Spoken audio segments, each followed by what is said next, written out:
And by the way, I'm going to be using 4 different microphones to compare before and after, and I'll describe those in a moment.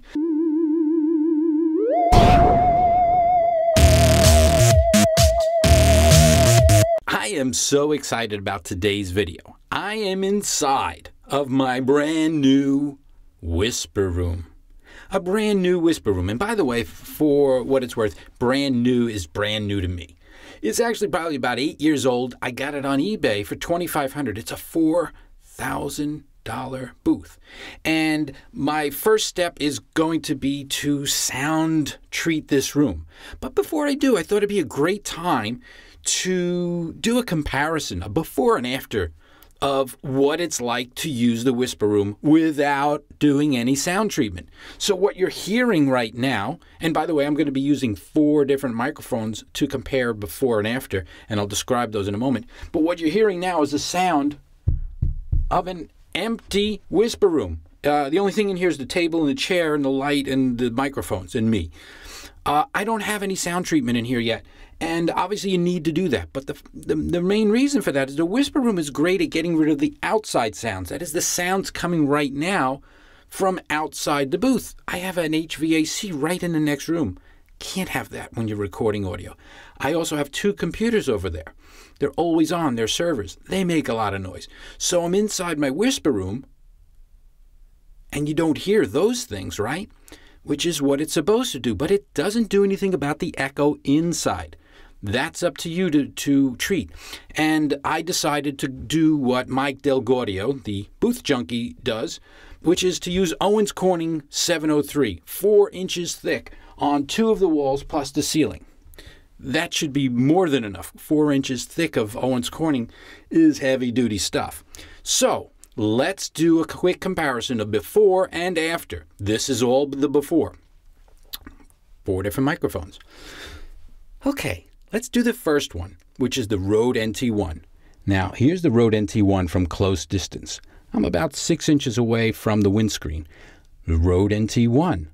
And this is the sound it makes at that distance, including the echo. And of course, here I am further away from the Rode NT1. Definitely picking up more of the echo and less of my voice. So the signal to noise, a little bit out there. Okay, our second test. You could barely see it probably in the shot, is a broadcaster's favorite. This one right here is the Shure SM7B, going through a CloudLifter, the CL-1. So here I am at a distance from the Shure SM7B, inside of the WhisperRoom with the echo. I'm going to get to the 6-inch traditional spacing. And here I am in front of the Shure SM7B. This is what it sounds like from a close distance inside of the WhisperRoom with whatever room echo there is here. So that's microphone number 2. Microphone number 3 is one of my old favorites. And by old, it's because I've had this microphone literally 10 years now. This is the AKG Perception 100. So here I am right now in front of my AKG Perception 100. I'm about 6 inches away. This is similar to the Rode in that it's it's a condenser mic, but it's very sensitive too. So when you're getting real close to it, you really usually need a pop filter. I didn't put one in because it would probably make the shot even more ridiculous looking than it is. Right now, you got cameras all over, microphones all over the place. But it's a sensitive mic, and here it is from a distance with the echo of the room. The AKG Perception 100. They don't even make this mic anymore, but when I bought it 10 years ago, it was only $100. I mean, it's a lot cheaper than the Shure SM7B, which is $400. Plus, you need the CloudLifter and other gadgets to make it work. And the Rode NT1, I think it was about $279 with the kit that gives you the mount kit, the windscreen and the $100 vibration proofing gadget that's on there. So I said there would be 4 microphones. The 4th microphone is the iPhone SE built-in microphone. So what you're listening to right now is the microphone on the iPhone SE at a distance of almost 3 feet away. The reason it's almost 3 feet away is if I get any further back, it's probably too far, but if I get any much closer than that to the camera, although the audio might get better, I look weird getting this close to a camera. So for what it's worth, you wouldn't use the built-in microphone for anything anyway, but this is the sound of the WhisperRoom coming through the iPhone SE built-in microphone. So my next step is to do the installation. I'll try to record that for whatever it's worth. And then we're going to compare what this same room with the same microphone sounds like with proper insulation. 4 inches of Owens Corning 703. Can you feel the excitement? Tune in to see the rest. So here I am, back in the booth after adding my acoustic insulation. Now, for point of reference, I have added 4 inches of Owens Corning 703 to the ceiling, the entire roof of the WhisperRoom, to the wall to my left, and to the wall behind me. I still have a window here and a window there that aren't acoustically treated because, you know, you can't really treat that in your... That's another story. Okay, so here I am. This is the sound of my WhisperRoom with 4 inches of Owens Corning. I'm using the same 4 microphones as I did before. As a recap, number 1, the Rode NT1. This is what the Rode NT1 sounds like when you're right on top of it in a properly treated WhisperRoom. Clearly there's a difference. I'm not an audio expert, but I can tell the difference. I'm right on top of it. I'd say about 6 or 7 inches away. But here's what's kind of cool. I'm far away. It definitely doesn't sound as good, but you don't hear as much of that echo. I can get closer if I want. I can move away a little bit, but that's the sound of the Rode NT1 properly handled in my WhisperRoom. That's on my channel 1. Let's go back to channel 2. Channel 2, right there, is my Shure SM7B. The Shure SM7B is a mic that you usually want to get right on top of. You could literally just get right in front of it and do your thing. And this is what it sounds like inside of the properly treated WhisperRoom. And here is what the Shure SM7B, and again with the CloudLifter, sounds like at a distance from inside of a properly insulated WhisperRoom.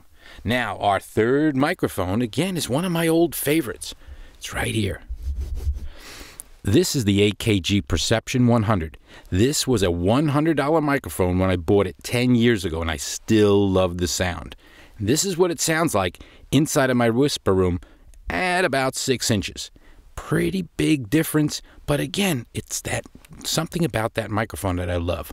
It's such a cheap microphone, but it really sounds great. And here I am right on top of it, and then here I am in the back of the WhisperRoom with far less echo, but it's actually decent, and there's a lot less echo in here. And of course, the fourth microphone is the microphone on my iPhone SE. And I'd say I'm a little bit like 10 inches away. It's about as close as you're going to want to get while you're shooting video and putting your face in front of something. But for what it's worth, it's a lousy microphone, but that echo is gone. And as a further demonstration of what a WhisperRoom is like, I'm going to clap my hands, and then I guess I'll try to do it outside the room, but I don't have the microphones out there. But listen to this.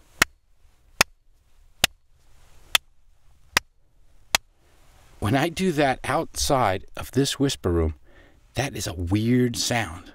I mean, the echo outside and in is drastically different. And if I just plain out yell into this wall over here, it just eats every sound. I'm shouting into the corner, and normally that would echo all over this booth. I'm yelling into the corner. Of course you could hear it, but it didn't have an echo. And that's what I get out of spending all that time. Oh, and by the way, what I've done after I put the Owens Corning in is I have covered it with burlap. And for what it's worth, I learned a little something about burlap this week. Don't wash it. I just found out that the hard way. I figured it had a couple wrinkles. Why not I just put it in the wash for a couple of minutes, or at least wet it? That's my original thought. Hey, just wet it and I'll put it in the dryer. It'll maybe shake out the wrinkles. No, it didn't shake out the wrinkles. In fact, the wrinkles became so pronounced that once I tried to reapply it to the wall, it shrunk. and I only had it in the dryer maybe 5 minutes trying to just kind of get the wrinkles out. Well, it added a different, the creases. It added more wrinkles, so much so that the piece that I had cut to fit on my wall, which was perfectly cut to give myself a couple of inches all around to apply, it shrunk. So if you're going to use burlap, just kind of flatten it out. By the way, I had to iron it out, and I gained a couple of those inches back, but it's still not quite reaching the floor. So lesson learned. So there's my overview of the sound of a WhisperRoom before and after acoustically treating it. Clearly, I don't hear any of the outside sounds in this booth. It's done its job. But the most important thing is you have to acoustically treat it. And for the voiceovers that I intend to do, I wanted the most dead sound I can. So a big shout out to the booth junkie, Mike Del Gaudio, who showed me how to do it, or showed the world how to do it on his YouTube channel. I was going to film the process, but he did a great video showing you how he cut up the Owens Corning and just pretty much jammed it in there with friction. So if you haven't seen it, you're interested in the actual mechanics of how to do it, by all means, look up Mike Del Gaudio's Booth Junkie channel. So thanks for watching, and see you next time.